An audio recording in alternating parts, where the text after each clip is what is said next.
Hello everyone, ఈ vlog ఇంకా Friday రోజు నా డే రొటీన్ అనేది మీతో షేర్ చేస్తాను. ఇంకా ఈ వ్లాగ్లో మంచి రెసిపీస్ షేర్ చేస్తాను.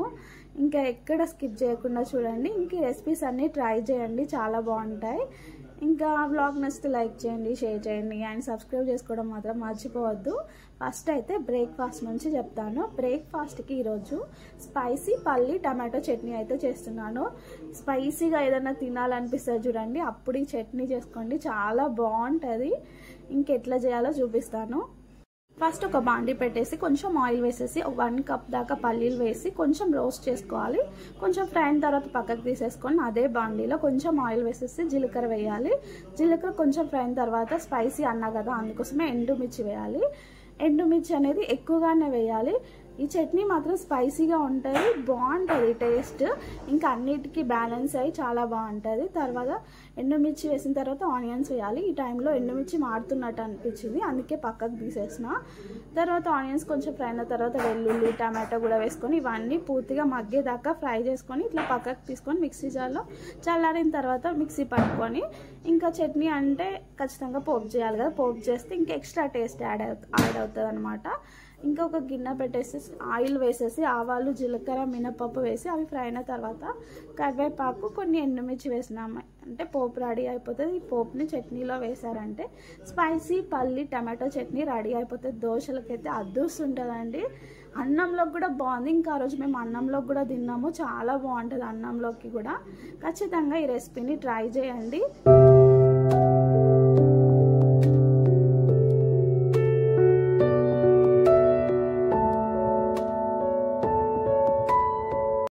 ఇంకా బ్రేక్ఫాస్ట్ అయింది. ఆ రోజు పిల్లల లంచ్ బాక్స్లోకి ఏం చేస్తున్నాను అంటే ఎగ్ ఫ్రైడ్ రైస్ చేస్తున్నాను. నేను ఎట్లా చేస్తాను అనేది మీతో షేర్ చేస్తాను. నిజంగా చాలా బాగుంటుందండి. పిల్లలు లంచ్ బాక్స్ అనేది ఖాళీ చేసుకొని వస్తారు, ఇంకెక్కువ పెట్టలేదా అని మారం చేస్తారు. అంటే మా పిల్లలు చెప్తున్నాను, అంత బాగుంటుంది. ఇంకా ఫస్ట్ అయితే ఒక ఐరన్ కడాయి పెట్టేసి ఆయిల్ వేసేసిన. దీనికన్నా ముందు ఎగ్స్ని బాయిల్ చేసుకొని 2 పార్ట్స్గా కట్ చేసి పెట్టుకోవాలి. మనము పిల్లలకి బాయిల్డ్ ఎగ్స్ పెడదాం అనుకుంటాం కానీ వాళ్ళు తినలేరు, మనమే తినలేము కదా, కొంచెం స్మెల్ వస్తూ ఉంటుంది. ఇట్లా రోస్ట్ చేసుకున్నారనుకోండి ఆయిల్లో మంచిగా తినేస్తారు, మనకు కూడా బాయిల్డ్ ఎగ్ పెట్టినామనే ఫీలింగ్ వస్తుంది. ఇంకా ఫస్ట్ అయితే ఎగ్స్ని రోస్ట్ చేసి పక్కకు తీసేసుకోవాలి. తర్వాత అందులోనే చిన్నగా కట్ చేసిన వెల్లుల్లి అల్లం ముక్కలు వేసుకోవాలి. చాలా చిన్నగా కట్ చేసుకుంటే వాళ్ళకే తెలియదు వేసినామా అన్నట్టు, బాగుంటుంది టేస్ట్ కూడా. వాటిని ఫ్రై చేసుకొని చిన్నగా కట్ చేసిన పచ్చిమిర్చి ముక్కలను కూడా వేసుకొని అవన్నీ ఫ్రై అయిన తర్వాత ఆనియన్స్ వేయాలి. ఒక్క ఆనియన్ని కట్ చేసి వేసిన. ఇవన్నీ మంచిగా ఫ్రై అవుతున్నప్పుడే పసుపు వేసుకోవాలి. పసుపు, సాల్ట్, కారం వేసుకోవాలి. ఇవన్నీ వేసేసి బాగా ఫ్రై చేసుకోవాలి. దీంట్లో 1 టేబుల్ స్పూన్ దాకా సోయా సాస్ కూడా వేసి ఇవన్నీ ఫ్రై చేసుకున్న తర్వాత మనం ఆల్రెడీ రైస్ కాదు అన్నం ఉడికించి పెట్టుకుంటాం కదా, అన్నాన్ని వేయాలి. వేసేసి అంతా మిక్స్ చేసుకోవాలి.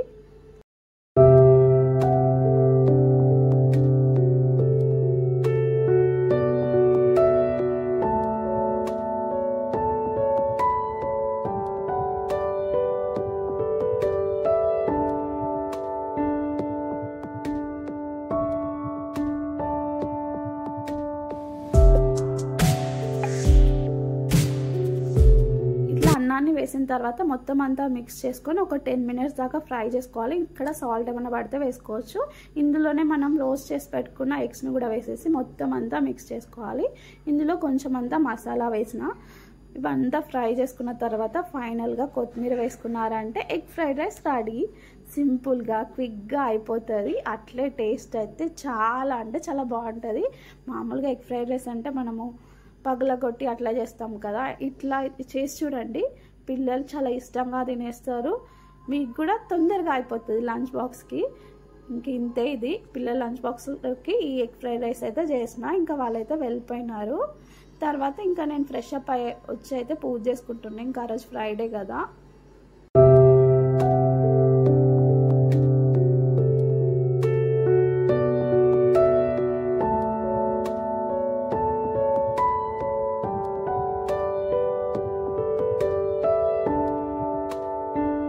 ఇంక ఇది ఆఫ్టర్నూన్ నేను నేను లంచ్ చేసిన తర్వాత పిల్లలకైతే స్నాక్స్ చేస్తున్నాను. పాపం చాలా రోజులైంది ఏదైనా స్పెషల్గా స్నాక్స్ చేసి, చాలా అడుగుతున్నారు. ఈ మధ్య దోశలతోనే చాలా రెసిపీస్ చేసిన వాళ్ళకి, ఈవినింగ్ అదే చేస్తున్నా. ఎగ్ దోశ అని, కారం దోశ అని, ఆనియన్ దోశ అని. ఇంకా వాళ్ళకి బోర్ కొట్టేసింది. ఇంకా చాలా బాబాయ్ చాలా అంటున్నారు. దోశ అంటేనే ఇంకా బోర్ కొట్టేసింది వాళ్ళకి. అందుకోసమే ఇవాళ స్పెషల్గా కేక్ చేస్తున్నాను అన్నమాట. కేక్ అంటే మైదా పిండి అండ్ షుగర్ వాడకుండా చేస్తున్నాను. గోధుమ పిండి బెల్లంతో చేస్తున్నాను, బెల్లం పౌడర్తోని. ఇంకా స్పాంజ్ కేకే కానీ మైదా షుగర్ లేకుండా చేస్తున్నాను. టీ టైం కేక్ అని చెప్పచ్చు. చాలా అంటే చాలా బాగుంది. ఇంకెట్లా చేస్తా అనేది మీతో షేర్ చేస్తాను. ఫస్ట్ అయితే ఒక మిక్సీ జార్లో అన్ని వెట్ ఇంగ్రీడియంట్స్ వేసేసి మిక్సీ పట్టుకుంటాం కదా. కాకపోతే మార్నింగ్ స్పైసీ పల్లి టమాటో చట్నీ చేసినా కదా, అది కడిగినా కానీ ఏమో నాకు డౌట్ కొద్దీ ఎక్కడైనా కేక్ కారం అవుతుంది, కారం లాగా వస్తుందేమో అని అయితే దాన్ని పక్కకు పెట్టేసి, ఇది వెజిటబుల్ చాపర్ దీంట్లో అయితే వేసేసి మిక్సీ లాగా చేసుకుంటున్నాను అన్నమాట. ఫస్ట్ అయితే అన్ని స్పాంజ్ కేక్ లాగా 2 eggs అయితే వేసిన పగలగొట్టేసి. ఇంకా ఫస్ట్ ఎగ్స్ని అయితే బీట్ చేసుకున్నా. బీట్ చేసినాక ఫ్లఫీ లాగా అయిన తర్వాత 1 cup గోధుమ పిండికి 1 cup కన్నా కొంచెం తక్కువ బెల్లం పౌడర్ అయితే వేసేసి మళ్ళీ ఒకసారి మిక్సీ లాగా చేసుకొని దాంట్లో 1/2 cup మిల్క్, 1/2 cup ఆయిల్ వేసేసి ఫస్ట్ అయితే మంచిగా ఇంకా దీంట్లో అంటే మిక్సీ లాగా చేసుకున్న తర్వాత ఇంకొంచెం వెనీలా ఎసెన్స్ వేసిన. అయితే మీకు ఒక టిప్ చెప్తాను. ఇక్కడ మనకి స్పాంజ్ కేక్ అనేది కొన్ని టిప్స్ ఉంటాయి అన్నమాట. స్పాంజ్ కేక్ అనేది మంచిగా ఫ్లఫీగా రావాలంటే ఇక్కడ ఎగ్స్ వేస్తాం కదా, ఆ ఎగ్స్ అనేటివి ఫ్రిడ్జ్లో ఉండొద్దు. మనం రూమ్ టెంపరేచర్లో ఉండాలన్నమాట. ఫ్రిడ్జ్లో ఉన్నాయి తీసేసి మనం ఎప్పుడైతే కేక్ చేద్దాం అనుకుంటున్నామో ఒక 1-2 hours ముందు బయట పెట్టేసి అప్పుడు కేక్కి యూజ్ చేసినామంటే మంచిగా వస్తుంది. ఇది ఒక టిప్ అవుతుంది. తర్వాత ఇంక ఇవన్నీ వేసేసి వెనీలా ఎసెన్స్ వేసి కూడా మంచిగా అన్నీ మిక్స్ చేసుకున్నాను. ఇంకా తర్వాత సేమ్ మైదా ప్లేస్లో గోధుమ పిండి 1 cup గోధుమ పిండి తీసుకొని జల్లించుకోవాలి. ఇది పూర్తిగా జల్లించుకున్న తర్వాత 1 teaspoon baking powder, 1/2 teaspoon baking soda వేసి కూడా జల్లించుకోవాలి. ఇవన్నీ కంపల్సరీగా జల్లించుకున్న తర్వాత చిటికెడు సాల్ట్ అయితే వేయాలి. ఖచ్చితంగా మర్చిపోకండి, వేయండి. నన్నేసి చూడు అంటదంట ఉప్పు. నిజంగానే కొంచెం టేస్ట్ బాగుంటుంది అనమాట. సాల్ట్ అయితే కంపల్సరీగా వేయండి. సాల్ట్ని కూడా కొంచెం జల్లించుకున్నట్టుగా వేసుకున్న తర్వాత ఇంక ఇవన్నీ మిక్స్ చేసుకోవాలి. డ్రై ఇంగ్రీడియంట్స్ అన్నిటిని మిక్స్ చేసుకోవాలి.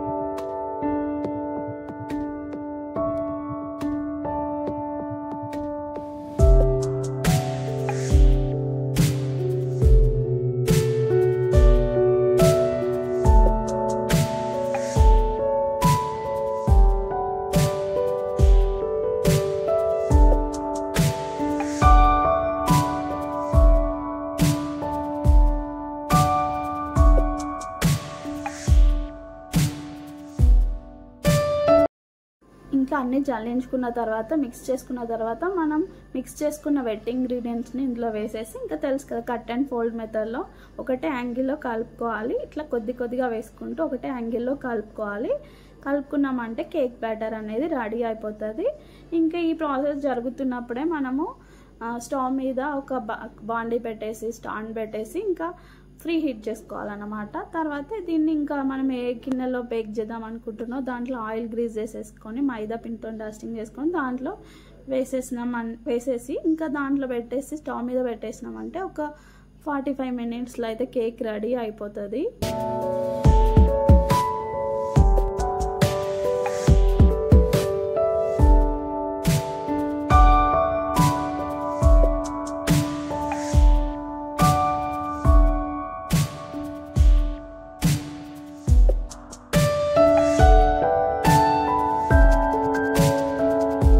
తినేటప్పుడు బాగుంటాయి, క్రిస్పీగా తగులుతూ అని అయితే కొన్ని బాదంని చాప్ చేసుకొని అయితే వేస్తున్నాను. వేయకపోయినా టేస్ట్ అయితే బాగుంటుంది.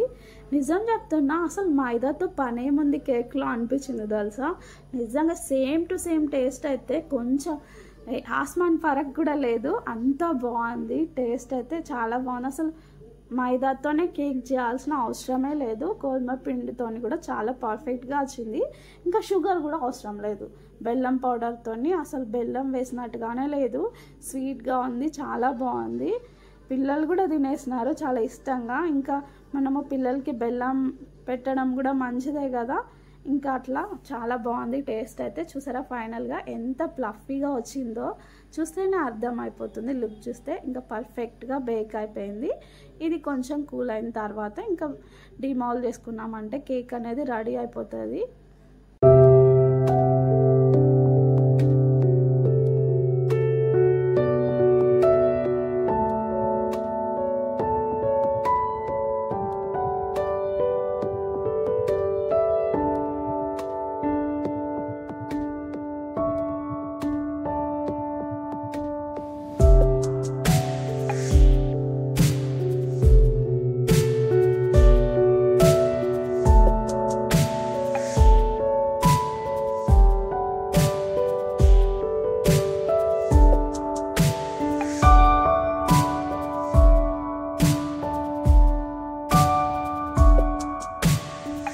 చూసారు కదా కేక్ ఎంత మంచిగా బేక్ అయిపోయిందో, ఇంకా చూస్తేనే అర్థం అయిపోయింది. అందుకోసమే పిల్లలు వచ్చేదాకా ఆగలేదు, నేనే కట్ చేసేసి తినేసినా కూడా. చాలా బాగుంది.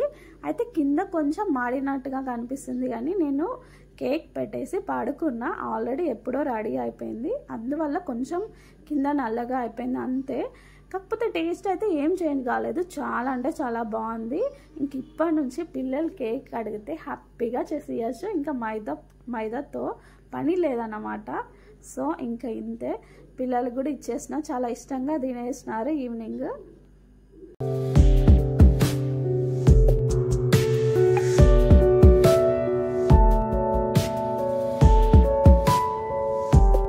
ఇంకా ఇది ఈవినింగ్ అయితే కర్రీకి క్యాప్సికమ్తో ఒక రెసిపీ అయితే చూపిస్తాను నేను మీకు. చాలా అంటే చాలా బాగుంటుంది.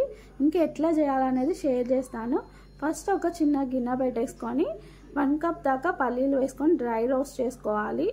ఆయిల్ వేయకుండా డ్రై రోస్ట్ చేసుకోవాలి. పల్లీలు అనేటివి మంచిగా ఫ్రై అవ్వాలన్నమాట. పల్లీలు మంచిగా రోస్ట్ అయిన తర్వాత ఎండు కొబ్బరి ముక్కలు వేయాలి, ఒక 5-6 ముక్కలు వేసేసి వాటిని కూడా ఫ్రై చేసుకోవాలి. ఇవి కొంచెం ఫ్రై అయిన తర్వాత 1 టేబుల్ స్పూన్ దాకా ధనియాలు, 1 టీ స్పూన్ దాకా జీలకర్ర వేసుకోవాలి. అయితే జీలకర్ర లాస్ట్లో వేయండి, జీలకర్ర మాడిపోతూ ఉంటుంది కాబట్టి లాస్ట్లో వేసేసి ఇవన్నీ ఫ్రై చేసుకోవాలి. డ్రై రోస్ట్ చేసుకొని పౌడర్ లాగా వేసుకోవాలి. యాక్చువల్గా ఇందులో నువ్వులు కూడా వేయాలి, ఇంకా కొన్ని నువ్వులు 1/2 కప్పు దాకా నువ్వులు కూడా వేయాలి. కాకపోతే నా దగ్గర నువ్వులు లేదు, నువ్వుల పౌడర్ ఉంది. సో నేను వీటిని మిక్సీ పట్టుకున్న తర్వాత నువ్వుల పౌడర్ వేసేసి మళ్ళీ ఒకసారి మిక్సీ పడతాను. కంపల్సరీగా నువ్వులు కూడా వేసుకోండి. తర్వాత వీటన్నిటిని డ్రై రోస్ట్ చేసి మిక్సీ పట్టుకోవాలి.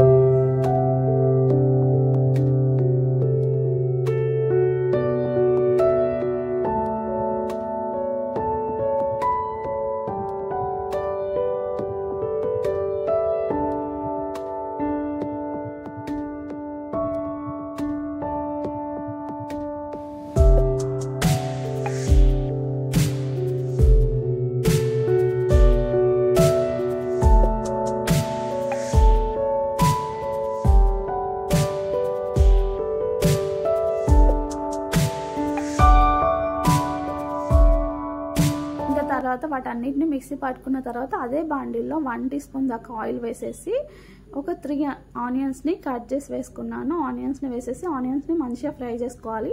అవి కొంచెం ఫ్రై అయిన తర్వాత ఒక 6-7 వెల్లుల్లి వేసేసి ఒక 2-3 అల్లం ముక్కలు వేయాలి.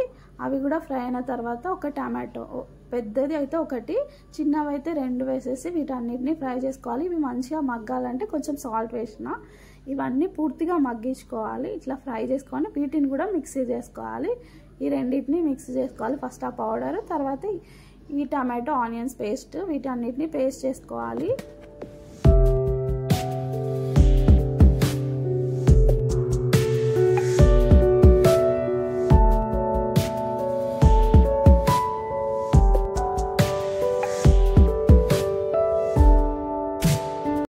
తర్వాత ఒక బాండి పెట్టేసి 1/2 కప్పు దాకా ఆయిల్ వేసేసి క్యాప్సికమ్ని మంచిగా వాష్ చేసుకొని పైన కొంచెం కట్ చేసేసి ఘాట్లు పెట్టేసిన, అంటే మధ్యలో 3 సైడ్స్ ఘాట్లు పెట్టేసి ఇంకా వీటిని పూర్తిగా మగ్గించుకోవాలి. ఇవి కంప్లీట్గా కొంచెం మగ్గాలన్నమాట. అట్లా ఫ్రై చేసుకోవాలి మూత పెట్టేసి.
క్యాప్సికమ్ కంప్లీట్గా మగ్గిపోయింది కదా, వీటన్నిటిని పక్కకు తీసేసుకోవాలి. ఇక్కడ 2 టైప్స్గా వేసుకోవచ్చు. ఇవి కొంచెం చల్లారిన తర్వాత మనము పేస్ట్ పట్టేసినాం కదా ఆనియన్స్ టమాటో పేస్ట్ని, ఇందులో స్టఫింగ్గా పెట్టేసి అట్లానే వేసుకోవచ్చు. లేకపోతే ఇంకా నేను అవి చల్లడానికి కొంచెం టైం పడుతుంది, నేనైతే ఫాస్ట్గా అయితే చేసేస్తున్నా.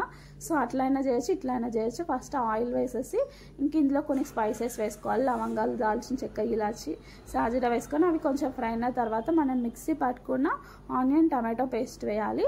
చెప్పడం మర్చిపోయినా, ఆనియన్ టమాటో మిక్సీ పట్టేటప్పుడు కొంచెం కారం కూడా వేసినాను, 1 టేబుల్ స్పూన్ దాకా. ఇంకా కారం వేసేసి మిక్సీ పట్టుకోవాలన్నమాట. ఇంకా ఈ పేస్ట్ని అంతా ఆయిల్లో వేసేసి బాగా ఫ్రై చేసుకోవాలి. ఇంకా ఆనియన్ పేస్ట్ అనేది ఆయిల్లో మంచిగా ఫ్రై అయ్యి ఆయిల్ పైకి తేలుతూ ఉంటుంది కదా, ఇప్పుడు మనం పౌడర్ చేసుకున్నాం కదా పల్లీలు, నువ్వులు, ధనియాలు, ఆ పౌడర్ని కూడా వేసేసి మొత్తం అంతా మిక్స్ చేసుకోవాలి. ఈ పౌడర్ వేయగానే మనకి మారుతూ ఉంటుంది. ఇంకా మంటను లో ఫ్లేమ్లోకి పెట్టేసుకొని మిక్స్ చేసుకొని ఒక 5 మినిట్స్ దాకా అయితే ఫ్రై చేసుకోవాలి ఆయిల్లో. ఇది మంచిగా ఫ్రై అయినప్పుడు కలుపుతూనే ఉండాలి. ఫ్రై అయిన తర్వాత వాటర్ వేయాలి. ఒక 2 గ్లాసెస్ దాకా అయితే వాటర్ వేసిన.